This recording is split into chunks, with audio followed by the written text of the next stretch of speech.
Susan Rice. I just, God almighty. I mean, this woman, she should be in a grand jury, not on television. Some fluff interview. Well, she's at a foreign policy lunch. I mean, what the hell is that, a foreign policy lunch? What foreign policy? It's a foreign fallacy. It's not a policy. What foreign policy? You haven't done any work yet. You don't eat until you do your goddamn job.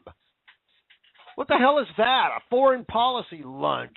Policy. And why are they so obsessed with food? I mean, the goddamn embassy gets blown up, and Obama's got to go upstairs and eat. Hey, Mr. President, the embassy's being burnt and fired on and attacked, and we don't know where our ambassador is. Oh, okay, boys. Well, I'm going to go upstairs and eat. Michelle gets mad at me if I don't show up on time. So he goes up there. He eats. God only knows what he had. I wonder if he had a cheeseburger. Probably did. He likes cheeseburgers. I wonder what he ate. Maybe that's a question I'd like to ask the president if I could ever get an interview. What were you eating while our embassy was burning, Mr. President? What was your meal? Was it a cheeseburger? Was it tofu salad? Were you eating healthy? Tacos? What'd you have?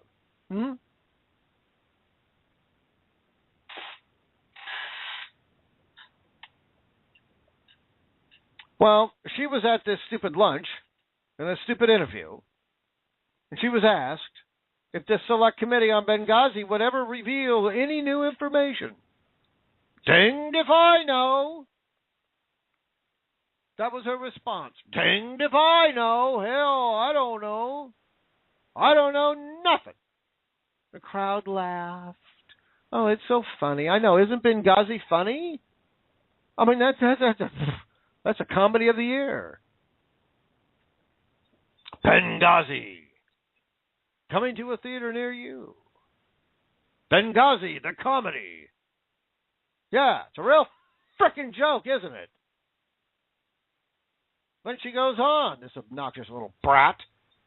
I mean, honestly, the administration has... I'm surprised she didn't say dude. That was 2 years ago. I don't know. Dang if I know. Dude, man, that was like 2 years ago. How can these people be so... I mean, how can they be so distant from this? I don't get it. I mean, do these men's lives mean anything at all? I never met them. I never met Glenn Doherty. Never met Sean Spitt.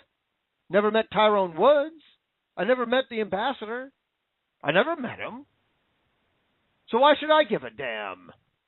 I never met him. I didn't know him. Who cares if they died? Who cares if they were raped, cattle prodded, tortured, burnt, blown up with mortars, AK-47s? How do I care? I mean, God damn it, lady. I mean, honestly, the administration has produced, I think, 25,000 pages of documents, she says. Really, 25,000 pages of redacted documents and documents that are irrelevant to the goddamn case. What the hell does that mean? Well, we released these 25,000 documents. Yeah, but none of these goddamn documents have anything to do with Benghazi. Yeah, but you got them. We released them.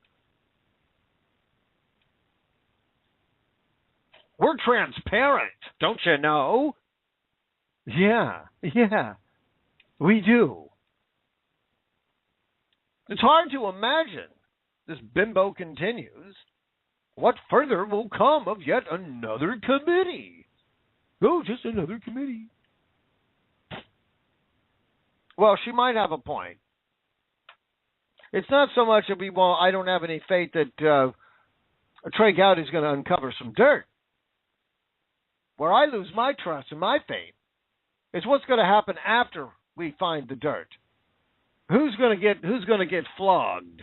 That's what I want to know. Who's going to have to bend over and drop their britches and get their ass paddled? That's what I want to know. I want to know who's going to jail. That's what I want to know. That's what I want to know. Now, whether we get to that point or not, I don't know. I think we're all smart enough to know what we know enough that happened. To know that this should be more of a grand jury than a goddamn committee hearing. Committee hearings are nice and they're wonderful and they're great. But if they have absolutely no meaning, what the hell's the goddamn point?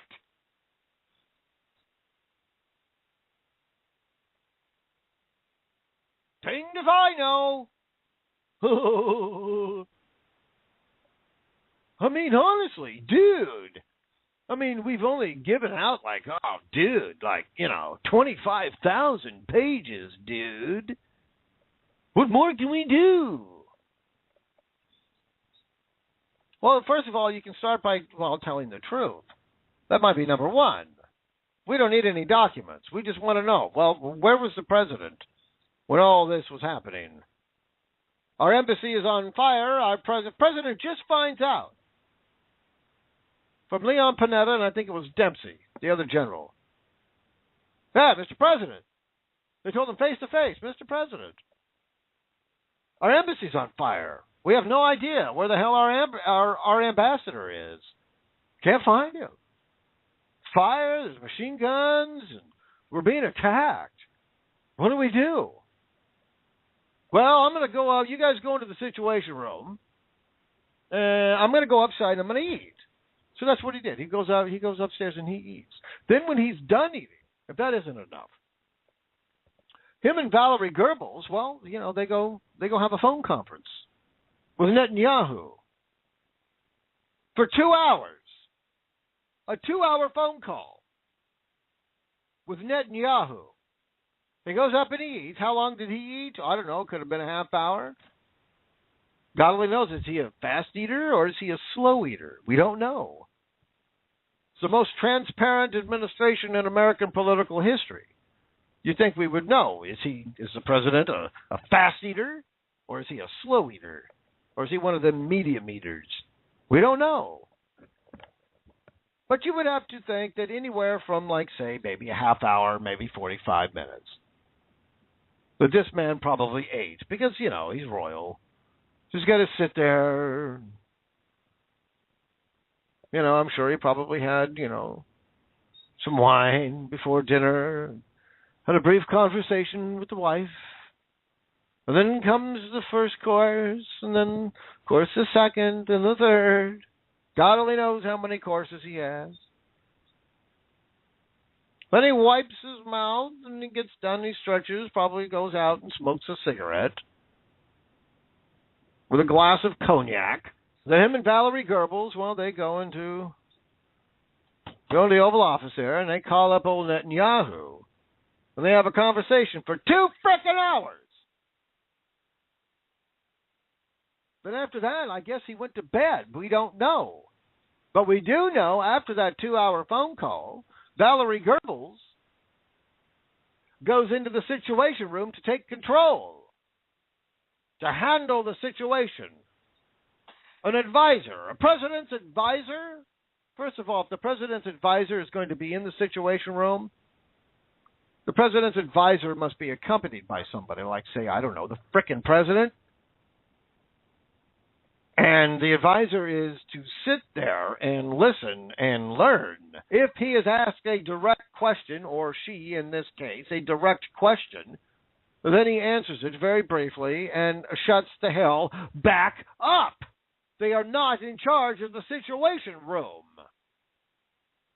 I mean, if the president didn't want to do his goddamn job, at least he could have handed it over to a goddamn general, somebody who knows about, I don't know, war. Valerie Goebbels is now head of the Situation Room? What are you kidding me? Her and Hillary are coordinating back and forth?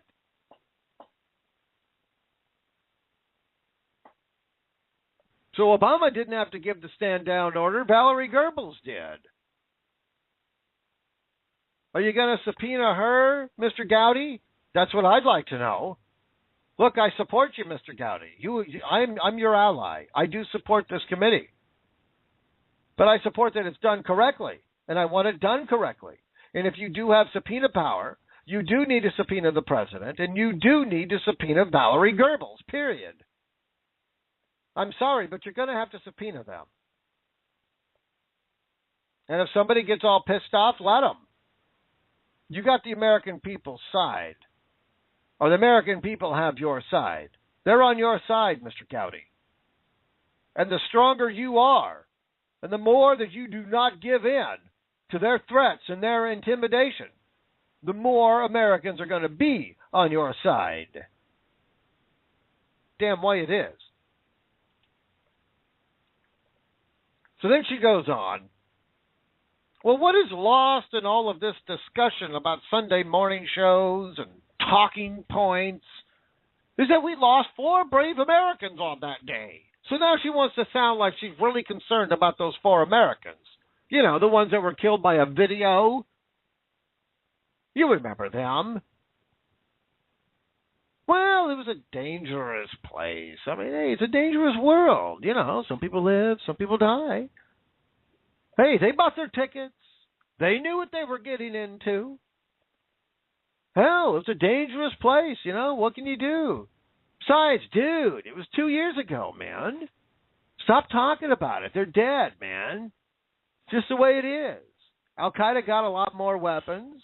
Boko Haram got a whole bunch of weapons so they can kidnap little girls. So everybody wins. Putin now has control over the Middle East. He's going to have the keys to the internet here soon. So goddamn, the army of frickin' Liechtenstein could come over here and take us over. We're all going to be speaking Liechtensteinian here pretty soon. Imagine that.